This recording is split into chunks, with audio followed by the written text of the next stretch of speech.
कलीसिया ने हाल में अगुआ के पद के लिए चुनाव कराया। मुझे पता चला अगुआ बहन झाओ को पदोन्नत करना चाहते हैं, तो मैंने इस पर सवाल उठाए। बहन झाओ, एक अगुआ के रूप में उसने ईर्ष्या और कलह पैदा कर दूसरों को दंडित किया, भाई बहनों को नुकसान पहुंचाया और कलीसिया का कार्य अव्यवस्थित किया। बहन भाइयों ने उसे कई बार उजागर किया, लेकिन उसने कभी इसे स्वीकारा नहीं और बाद में वो बदल दी गई। क्या उसने आत्मचिंतन कर खुद को जाना, पश्चाताप किया और बदलाव हासिल किया? पर फिर मैंने सोचा, अगर अगुआ उसे पदोन्नत करना चाहते हैं तो उन्होंने सिद्धांतों के अनुसार मूल्यांकन किया होगा। वो पश्चाताप कर बदल गई होगी। और आखिरकार अगुआ का चुनाव ऊपरी अगुआओं का मामला है और मेरे लिए इतना प्रासंगिक नहीं है। मुझे फिक्र नहीं करनी चाहिए। कलीसिया के अगुवाओं का चुनाव एक बड़ी बात है और इस प्रक्रिया की रक्षा करना परमेश्वर के चुने हुए सभी लोगों का कर्तव्य है। सही है, तुम सही हो। तब मैंने इसके बारे में और नहीं सोचा। कुछ दिनों बाद अगुवाओं ने एक सभा की जिसमें उन्होंने कलीसिया के अगुआ चुनने के सिद्धांतों पर चर्चा की और जानकार स्रोतों से बहन झाओ के मूल्यांकन पढ़े। मूल्यांकनों से मुझे पता चला कि निपटे जाने पर बहन झाओ अक्सर नाराज हो जाती और मुश्किल से सत्य स्वीकारती थी। यही नहीं, इन मूल्यांकनों में इसका कोई उल्लेख नहीं था कि उसने अपने पिछले अपराधों को कैसे लिया। मैंने मन में सोचा, अगर बहन झाओ ने आत्मचिंतन कर खुद को नहीं जाना तो वो सत्य का अनुसरण या उसे स्वीकार नहीं करेगी। हाँ। अगर वो फिर से अगुआ चुनी गई तो क्या वो ईर्ष्या पैदा कर भाई बहनों का दमन करना जारी नहीं रखेगी? पर फिर मैंने सोचा, मैंने उसे इन कुछ सालों में ज्यादा नहीं देखा, वर्तमान स्थिति भी नहीं जानती, इसलिए मुझे चिंता नहीं करनी चाहिए। मेरे लिए अपना काम करना सबसे अहम है। जो भी हो, इससे फर्क नहीं पड़ता कि अगुआ कौन बनेगा। उस वक्त मैंने मामले को यूं ही रहने दिया और जिंदगी चलती रही। मुझे आश्चर्य हुआ कि कुछ दिनों बाद अगुआओं ने एक और सभा की। उन्होंने कहा कि कुछ भाई बहनों ने बहन झाओ को अगुआ बनाने का विरोध किया है क्योंकि उसने अपने पिछले अपराधों पर चिंतन कर उनकी समझ हासिल नहीं की और पश्चाताप नहीं किया और वो अगुआ बनने लायक नहीं है। अगुआओं ने पक्का करने के लिए कि बहन झाओ पर लगे आरोप सही हैं, उसकी स्थिति की गहरी जांच की और अंत में सिद्धांत के आधार पर फैसला किया कि बहन झाओ बेशक अगुआ के लायक नहीं है। ये सब पता चलने पर मैं शर्मिंदा हुई। अन्य लोग समस्याएं देखकर उनकी रिपोर्ट करने और कलीसिया के चुनाव की रक्षा करने में सक्षम क्यों थे, जबकि मैं तमाशा देखती रही, उसे गंभीरता से नहीं लिया। मैं क्या सोच रही थी? ये सब जानकर मुझे थोड़ा दुख हुआ, तो मैं प्रार्थना करने परमेश्वर के सामने आई।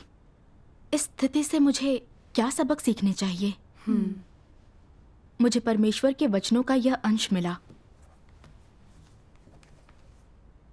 वे जो आध्यात्मिक होने का दिखावा करते हैं लेकिन आध्यात्मिक मामले नहीं समझते, नकली होते हैं और पूरे दिन नियमों का पालन करने या सिद्धांतों के शब्द रटने के अलावा कुछ नहीं करते, यह प्राचीन विद्वानों की तरह खुद को गौरव ग्रंथों में डुबो देना और आस पड़ोस को अनदेखा करना है। आध्यात्मिकता का ढोंग करने वालों को दूसरों के काम से मतलब नहीं होता और दूसरे क्या सोचते हैं इसे वे उनका मामला मानते हैं। वे लोगों और चीजों को पहचानना सीखने और परमेश्वर के वचन अनुसार उसकी इच्छा समझने से मना कर देते हैं। ज्यादातर लोग ऐसे ही होते हैं।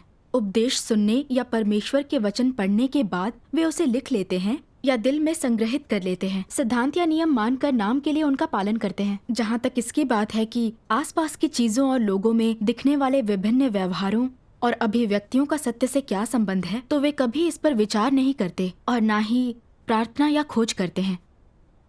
ज्यादातर लोगों का आध्यात्मिक जीवन इसी तरह का होता है।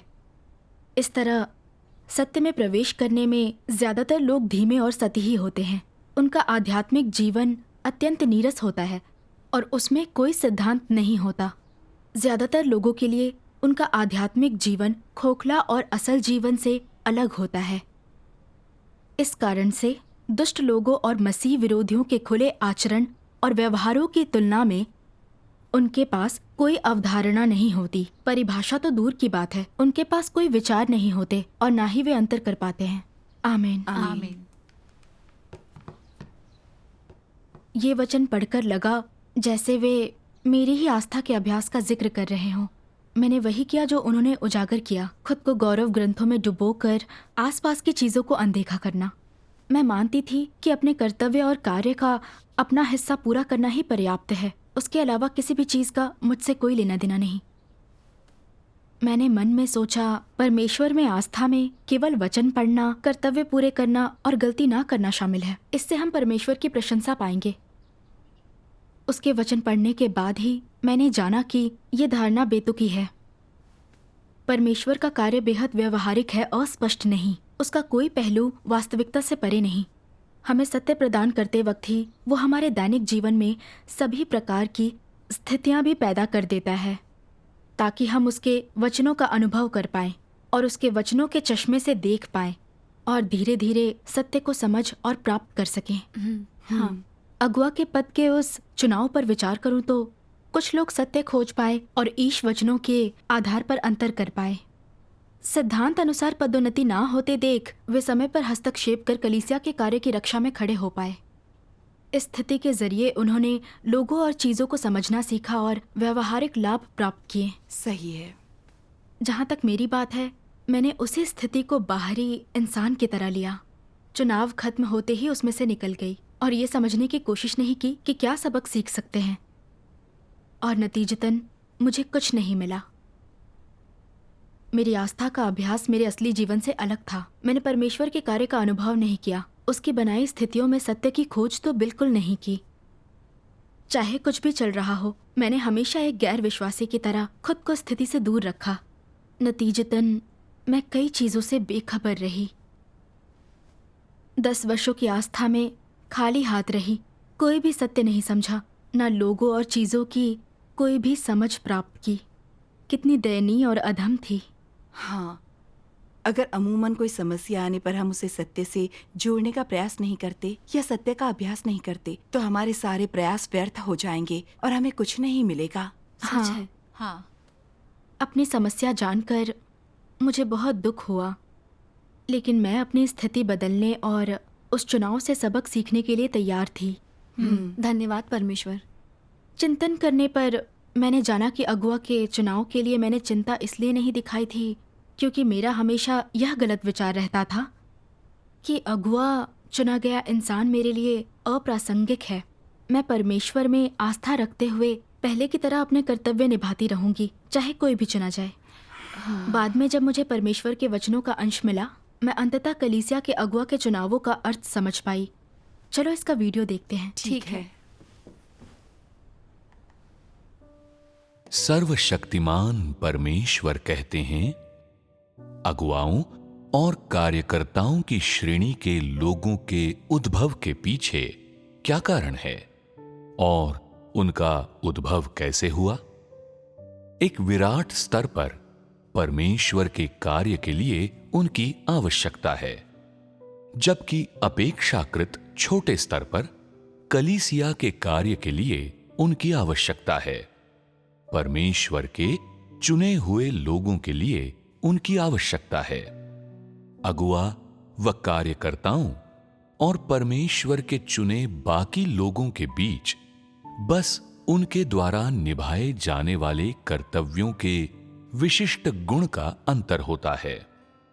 ये विशिष्ट गुण खास तौर पर उनकी अगुवाई की भूमिका में दिखता है।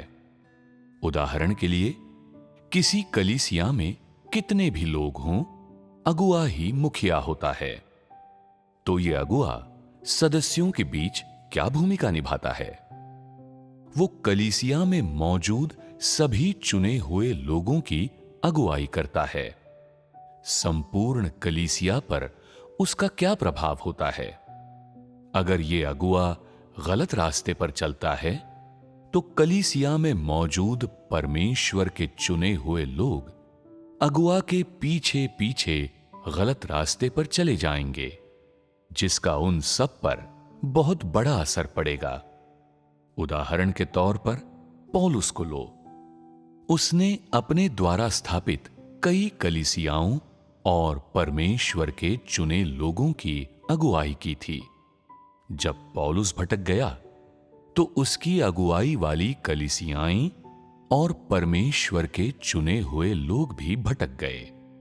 इसलिए जब अगुआ भटक जाते हैं तो केवल अगुआ ही प्रभावित नहीं होते, बल्कि वे जिन कलीसियाओं और परमेश्वर के चुने हुए लोगों की अगुवाई करते हैं वे भी प्रभावित होते हैं। अगर अगुआ सही व्यक्ति है, ऐसा व्यक्ति जो सही मार्ग पर चल रहा है और सत्य का अनुसरण और अभ्यास करता है, तो उसकी अगुवाई में चल रहे लोग अच्छी तरह परमेश्वर के वचन खाएंगे और पिएंगे और अच्छी तरह सत्य खोजेंगे, और साथ ही साथ अगुआ का जीवन अनुभव और प्रगति दूसरों को दिखाई देगी और उन पर असर डालेगी। तो वो सही मार्ग क्या है जिस पर अगुआ को चलना चाहिए? ये है दूसरों को सत्य की समझ और सत्य में प्रवेश की ओर ले जाने और दूसरों को परमेश्वर के समक्ष ले जाने में समर्थ होना। गलत मार्ग क्या है? ये है बार बार प्रतिष्ठा, प्रसिद्धि तथा लाभ के पीछे भागना, स्वयं अपने को ऊंचा उठाना और स्वयं अपनी गवाही देना, और कभी भी परमेश्वर की गवाही न देना। इसका परमेश्वर के चुने हुए लोगों पर क्या प्रभाव पड़ता है? वे लोग भटककर परमेश्वर से दूर चले जाएंगे और इस अगुआ के नियंत्रण में आ जाएंगे। अगर तुम लोगों को अपने समक्ष ले आने के लिए उनकी अगुवाई करते हो, तो तुम उन्हें भ्रष्ट मनुष्य जाति के समक्ष ले आने के लिए उनकी अगुवाई कर रहे हो, और तुम उन्हें परमेश्वर के समक्ष नहीं, शैतान के समक्ष ले आने के लिए उनकी अगुवाई कर रहे हो। लोगों को सत्य के समक्ष ले आने के लिए उनकी अगुवाई करना ही उन्हें परमेश्वर के समक्ष ले आने के लिए उनकी अगुवाई करना है। अगुआ और कार्यकर्ता चाहे सही मार्ग पर चलें या गलत मार्ग पर, उनका परमेश्वर के चुने हुए लोगों पर सीधा प्रभाव पड़ता है। जब परमेश्वर के चुने हुए लोगों ने सत्य नहीं समझा होता है, तो वे आंखें मूंदे अनुसरण करते हैं। उनका अगुआ भला हुआ तो वे उसका अनुसरण करेंगे, उनका अगुआ बुरा हुआ तो भी वे उसका अनुसरण करेंगे। वे भेद नहीं करते। जैसी अगुवाई होती है वे उसी प्रकार अनुसरण करते हैं, चाहे अगुआ कोई भी हो। इसलिए ये महत्वपूर्ण है कि कलीसियाएं अच्छे लोगों को अपना अगुआ चुनें। वफादार किस रास्ते पर चलते हैं, इसका सीधा संबंध उस मार्ग से होता है जिस पर अगुआ और कार्यकर्ता चलते हैं, और वे उन अगुआओं तथा कार्यकर्ताओं द्वारा अलग अलग मात्राओं में प्रभावित हो सकते हैं। आमीन। इन वचनों को पढ़ने के बाद मैंने जाना कि अगुआ कलीसियाई जीवन और परमेश्वर के चुने हुए लोगों के जीवन प्रवेश और लोगों द्वारा अपनी आस्था में लिए गए मार्ग पर सीधा प्रभाव डालते हैं। अगुआ सही इंसान है या नहीं, सत्य की खोज करता है या नहीं, किस मार्ग पर चलता है, इसका कलीसियाई जीवन की गुणवत्ता और लोगों के जीवन प्रवेश पर सीधा प्रभाव पड़ता है। सही है। अच्छा अगुआ भाई बहनों की समस्याएं सुलझाने को अपने असल अनुभव का इस्तेमाल करके उन्हें सत्य को समझने और वास्तविकता में तेजी से प्रवेश करने में मदद करता है। भाई बहन अगुआ से कुछ लाभ प्राप्त कर सकते हैं। अगर अगुआ सत्य की खोज के मार्ग पर नहीं चलता और सिर्फ अपनी हैसियत पर ध्यान देता है, बिना परमेश्वर का उत्कर्ष कर उसकी गवाही दिए केवल सिद्धांत की बात करता है, व्यावहारिक कार्य से मुद्दे हल नहीं करता, तो धीरे धीरे वो लोगों को अपने सामने लाएगा और परमेश्वर से दूर कर देगा। आखिर में उन्हें नुकसान पहुंचाकर बर्बाद कर देगा। बेशक। बहन झाओ के बर्ताव पर विचार करूं तो काट छाट किए जाने पर वो नाराज होकर बहस करती और सीखने में विफल रहती। उसने अपने पिछले अपराधों को पहचाना नहीं था, पश्चाताप तो बिल्कुल नहीं किया था। इससे देखा जा सकता है कि बहन झाओ ने सत्य की खोज नहीं की थी और उसमें अगुआ के गुण नहीं थे। अगर वो अगुआ के तौर पर चुन ली जाती तो वो केवल सिद्धांत की बात करती और लोगों की मदद नहीं कर पाती। वो सत्य की वास्तविकता में प्रवेश करने की राह कैसे दिखाती? सही है। इस तरह किसी का अनुसरण करने से तो सभी नष्ट हो जाएंगे। सच है। आज की संगति से मैंने ये जाना कि अच्छा कलीसिया अगुआ चुनना कितना अहम है। वो सत्य को समझने और उद्धार प्राप्त करने की हमारी क्षमता पर सीधा प्रभाव डालता है। हमें इसे गंभीरता से लेना चाहिए। निश्चित रूप से। पर मेरा ये बेतुका विश्वास था कि चाहे जो अगुआ चुना जाए, हम फिर भी परमेश्वर के वचन पढ़ेंगे और कलीसियाई जीवन जिएंगे और इसका कोई प्रभाव नहीं होगा। क्या मूर्खतापूर्ण धारणा थी मेरी। एक दिन मुझे ईश वचनों का एक और अंश मिला जिसमें चर्चा थी कि चुनावों के दौरान लोगों का रवैया कैसा होना चाहिए और उनके क्या गलत इरादे हो सकते हैं। केवल तभी मैं अपने बारे में समझ पाई।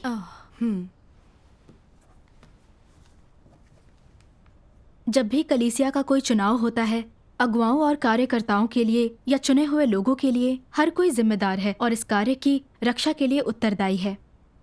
कुछ लोग ये कहकर बस देखते रहते हैं, मैं अगुआ बन नहीं सकता, फिर कोई सेवा करे एक ही बात है। जिसमें भी क्षमता हो वो सेवा कर सकता है। मसीह विरोधी सेवा कर रहा है तो मुझे ना हटाया जाए तो सब ठीक है। सबसे नकारात्मक लोग यही कहते हैं। वे मसीह विरोधी के अगुआ के रूप में सेवा करने के परिणामों की कल्पना नहीं करते और इसका परमेश्वर में उनके विश्वास पर क्या प्रभाव पड़ेगा। सत्य को समझने वाले ही इसकी असलियत देख सकते हैं। वे कहेंगे, अगर कोई मसीह विरोधी कलीसिया का अगुआ बन जाता है तो परमेश्वर के चुने हुए लोग पीड़ित होंगे, खासकर वे लोग जो सत्य का अनुसरण करते हैं, न्याय की भावना रखते हैं और अपना कर्तव्य निभाते हैं। उन सभी को दबाया और बाहर किया जाएगा।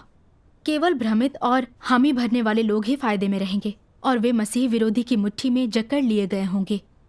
लेकिन वे नकारात्मक लोग इन बातों पर विचार नहीं करते। वे सोचते हैं, इंसान बचाए जाने के लिए परमेश्वर पर विश्वास करता है जो व्यक्तिगत मार्ग है। कोई मसीह विरोधी अगुआ बन भी जाए तो मुझ पर असर नहीं पड़ेगा। अगर मैं बुरे काम नहीं करूंगा तो मसीह विरोधी मुझे दबा या निकाल या कलीसिया से बाहर नहीं कर सकता।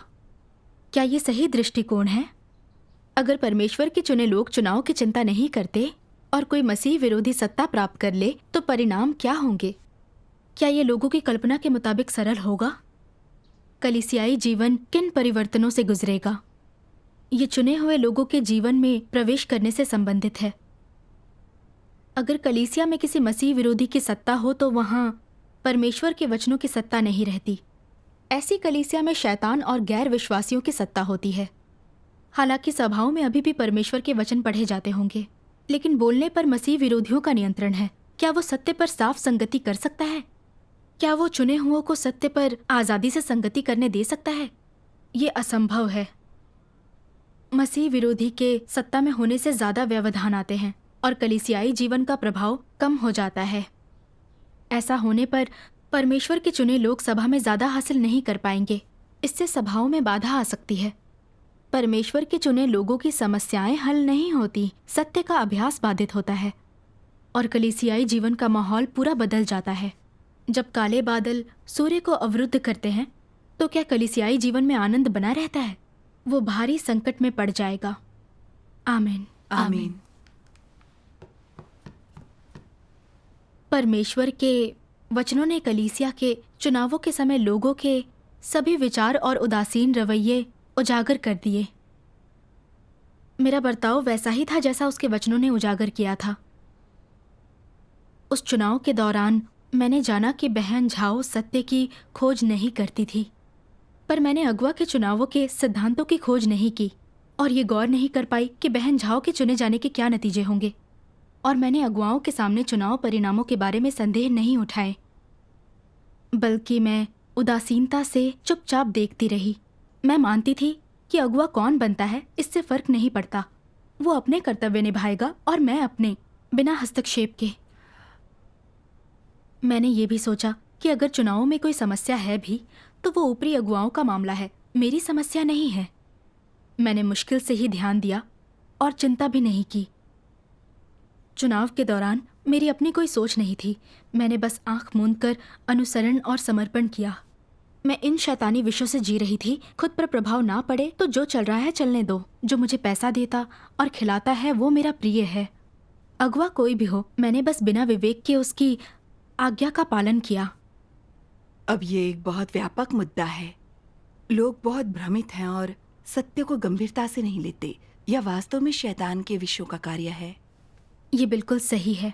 अगर कलीसिया पर मसीह विरोधियों और नकली अगुवाओं का नियंत्रण होगा तो न केवल कलीसिया का कार्य बाधित होगा बल्कि परमेश्वर के चुने हुओं का नुकसान होगा और उनके उद्धार पाने के अवसर नष्ट हो जाएंगे। सही है। लेकिन महत्वपूर्ण मुद्दा होने पर भी मैंने इतने स्वार्थी, उदासीन और गैर जिम्मेदार तरीके से काम किया। मेरी तर्क शक्ति कहाँ थी? परमेश्वर के वचन कहते हैं, यदि तुम परमेश्वर में अपनी आस्था और कर्तव्य के प्रति बेमन से काम करते हो और हमेशा लापरवाह रहते हो उस अविश्वासी के जैसे जो अपने मालिक के लिए काम करता है, यदि तुम केवल प्रयास करते हो, दिमाग इस्तेमाल नहीं करते, समस्याओं को देखकर उनकी रिपोर्ट तक नहीं करते, अपने लाभ से असंबंधित हर बात को खारिज करते हो, क्या ये समस्या नहीं? ऐसा व्यक्ति परमेश्वर के घर का कैसे हो सकता है? वे अविश्वासी हैं, परमेश्वर के घर के नहीं हैं। परमेश्वर उन्हें नहीं स्वीकारता। आमीन। परमेश्वर के वचनों को देखे तो मैंने देखा कि मैंने वर्षों से परमेश्वर में विश्वास कर आज़ादी से उसके वचन पढ़े, फिर भी कलीसिया की रक्षा नहीं की।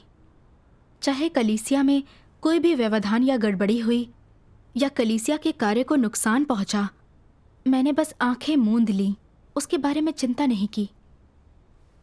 मैं बहुत स्वार्थी और नीच थी। मैं परमेश्वर के घर में अविश्वासी थी। इस मामले में अगुआ के रूप में पदोन्नत इंसान इस काम के लायक नहीं थी और मैं पहले से ही उदासीन थी। अगर कोई मसीह विरोधी कलीसिया को नियंत्रित कर चुनाव में बाधा डालता है और किसी को उस मसीह विरोधी से लड़ने की जरूरत हुई तो मैं निश्चित ही उदासीनता से चुपचाप देखती। मैं कलीसिया के काम की रक्षा नहीं करती। जितना मैंने इस बारे में सोचा उतना ही मुझे लगा कि कैसे परमेश्वर ने कलीसिया के कार्य के प्रति मेरे रवैये से घृणा की। अगर मैं इसी तरह करती रही तो मुझे अंततः त्याग दिया जाएगा। विचार करने पर मैंने ये भी महसूस किया कि मेरा ये सोचना गलत था कि ऊपरी अगुवाओं के काम की निगरानी करते हैं, इसलिए उनके लिए गए सभी निर्णय सिद्धांत के अनुसार होंगे और इस पर संदेह करने की कोई बात नहीं। बाद में परमेश्वर के वचन पढ़कर मैंने जाना कि ये दृष्टिकोण सत्य के अनुरूप नहीं है। जब कलीसिया में किसी को अगुआ बनने के लिए विकसित किया जाता है तो सीधे अर्थ में उसे विकसित किया जाता है। इसका मतलब ये नहीं कि वो पहले से ही योग्य अगुआ है या सक्षम अगुआ है, कि वो पहले से ही अगुआ का काम करने में सक्षम है और वास्तविक कार्य कर सकता है। ऐसा नहीं है। ज्यादातर लोगों को ये चीजें स्पष्ट नहीं दिखती। वे पदोन्नत लोगों का अपनी कल्पना अनुसार सम्मान करते हैं, पर ये एक भूल है। उन्नत किए जाने वालों ने चाहे कितने ही वर्षों से विश्वास रखा हो, क्या उनके पास सत्य की वास्तविकता है? ऐसा जरूरी नहीं। वो परमेश्वर के घर की कार्य व्यवस्थाएं साकार कर सकता है, अनिवार्य रूप से नहीं। उसमें दायित्व बोध और प्रतिबद्धता होती है। वो परमेश्वर को समर्पित हो सकता है। समस्या आने पर क्या वे सत्य की खोज करते हैं? ये सब अज्ञात है। क्या इनमें परमेश्वर का भय मानने वाला हृदय है? और आखिर कितना अधिक भय है? क्या वो अपनी इच्छा से कार्य करेगा और परमेश्वर को खोजेगा? अगुआ का कार्य करते हुए क्या वे अक्सर परमेश्वर की इच्छा को खोजने परमेश्वर के सामने आते हैं और लोगों को सत्य की वास्तविकता में प्रवेश कराने में सक्षम होते हैं? निश्चय ही वे तुरंत ऐसा नहीं कर पाते।